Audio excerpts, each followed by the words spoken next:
Hey everyone, buckle up because we're diving deep into something pretty incredible today. A brand new vaccine for horses.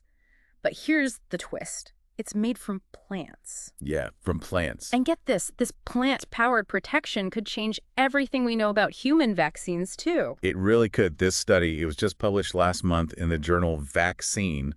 And, well, let's just say it has the science world pretty excited. Okay, so let's not get ahead of ourselves. Right. Before we dive into all the plant stuff, this study comes from a team of researchers from all over. We're talking South Africa, the US, Pakistan, the UK, Ireland, and they all teamed up to tackle a nasty disease that's been a real problem for horses, equine influenza. You got it. Equine influenza, most people just call it EI. And it is a huge problem in the horse world. It spreads like wildfire through the air, and these outbreaks, well, they can be devastating. Not only for the horses, of course, but think of all the canceled races, travel restrictions. Sometimes they even have to quarantine entire stables. So like the flu, but for horses. Yeah. Sounds a lot worse, though. You could definitely say that. It's a virus just like the human flu, but it can knock a horse out for weeks. And here's the kicker. There are two versions of this virus going around right now, which makes protecting horses twice as hard. Two versions, so like two different flus they have to worry about at the same time. Oof, that's rough. It really is. And the vaccines they have now, well, they help. They just can't always keep up. Viruses, they're tricky little things, always changing, mutating. It's almost like they're trying to outsmart our immune systems. So like a game of hide and seek, but the virus is always one step ahead. Exactly. It's called antigenic drift. Makes developing effective vaccines a real challenge. We're often stuck trying to tweak those vaccines to match the latest version of the virus. Sounds like a constant uphill battle. It is. Which brings us to this new study, the focus of our deep dive today, VLPs. That stands for virus-like particles. Are these like a secret weapon against these constantly changing viruses? They might as well be. It's like creating a decoy, something that looks exactly like the virus, but it can't actually cause any harm. That's a VLP. It's basically like showing your immune system a wanted poster, but without exposing it to the actual danger. Okay, so the immune system learns how to fight it off without actually getting sick. Pretty clever. But what makes these VLPs so special? I mean, aren't there other vaccines that do that too? Well, the really revolutionary thing about these VLPs is, get this, they're made using plants. Wait, what? Plants? Like we're growing vaccines in gardens now. You heard that right. And it's not as crazy as it sounds. Basically, scientists take a tiny piece of the virus's genetic code, the part that makes it recognizable to our immune system, and they insert it into a plant's DNA. So we're kind of hijacking the plant system to make harmless bits of the virus. Precisely. The plant becomes a little factory, churning out these viral proteins, which then assemble themselves into VLPs, those harmless virus decoys we talked about. Then the researchers just extract and purify them, and boom, you've got a vaccine ready to go. Okay, I think I'm following.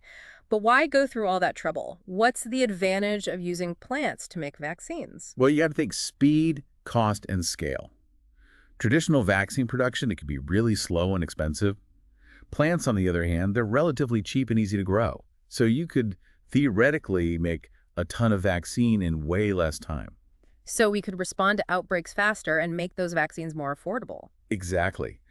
That's the incredible potential here. And some early research even suggests that these plant-based vaccines, they could be even more effective than the traditional ones.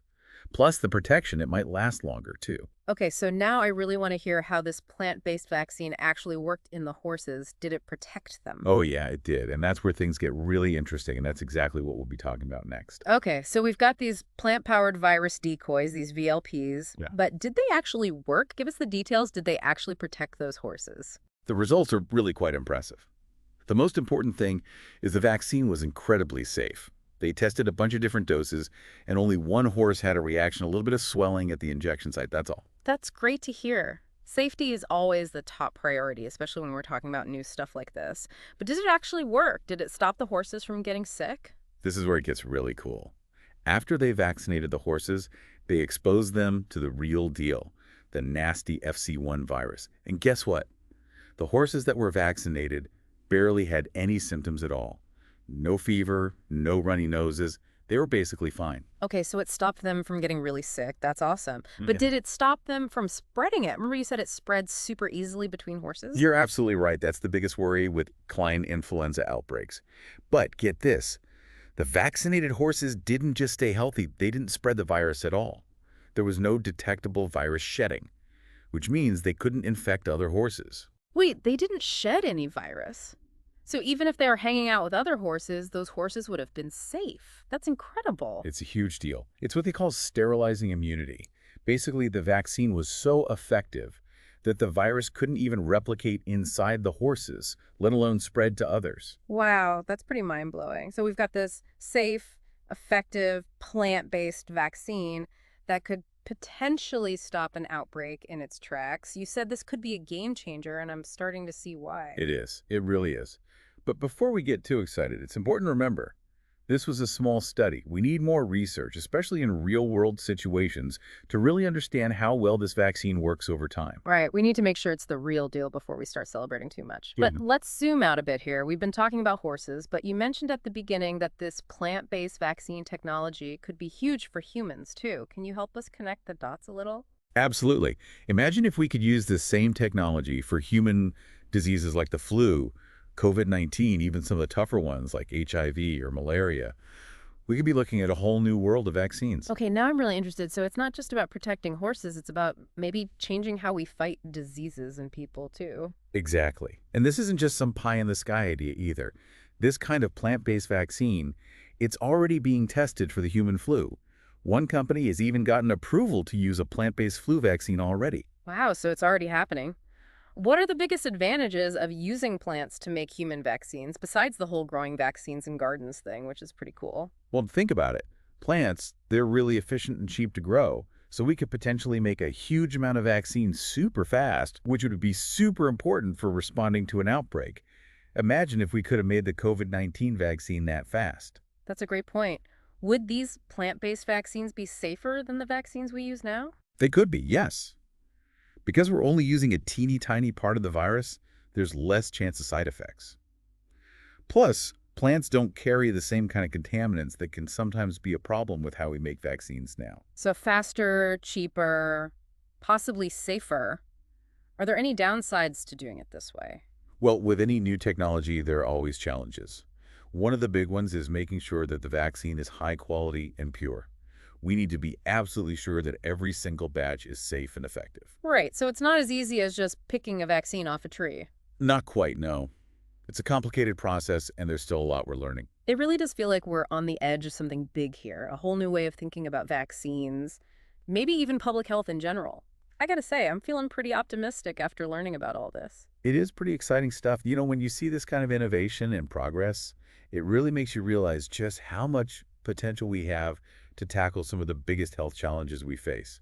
Okay, so before we wrap up, one last question for you.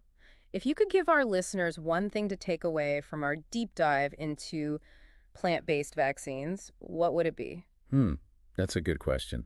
I think the most important thing to remember is we're living in a time of incredible scientific breakthroughs when it comes to vaccines. And these plant-based vaccines, especially the ones that use VLPs, they could completely change the way we prevent diseases, not just in animals, but in humans too. And like we talked about, the benefits, they're huge. Faster development, cheaper to make, they could be safer, and they might even work better, give us more protection. And it's not just some futuristic fantasy either, right? I mean, these plant-based vaccines, they're already being developed and tested as we speak. We got it. It's happening right now. And it really does have the potential to change global health. But like with any new technology, we got to be aware of the challenges too and make sure we're developing and using these vaccines responsibly. So what does all this mean for our listeners tuning in today? What can they do with this new knowledge? I think the most important thing is to stay curious and stay informed. This field is moving so fast, and it's really important for everyone to understand both the incredible opportunities but also the potential risks that come with any new technology. That's great advice. Sounds like we're just at the beginning of an exciting journey. Who knows what kind of breakthroughs we'll see in the next few years? Maybe one day we'll look back at this plant-based horse vaccine as the thing that really kicked off a revolution in human health. It could happen.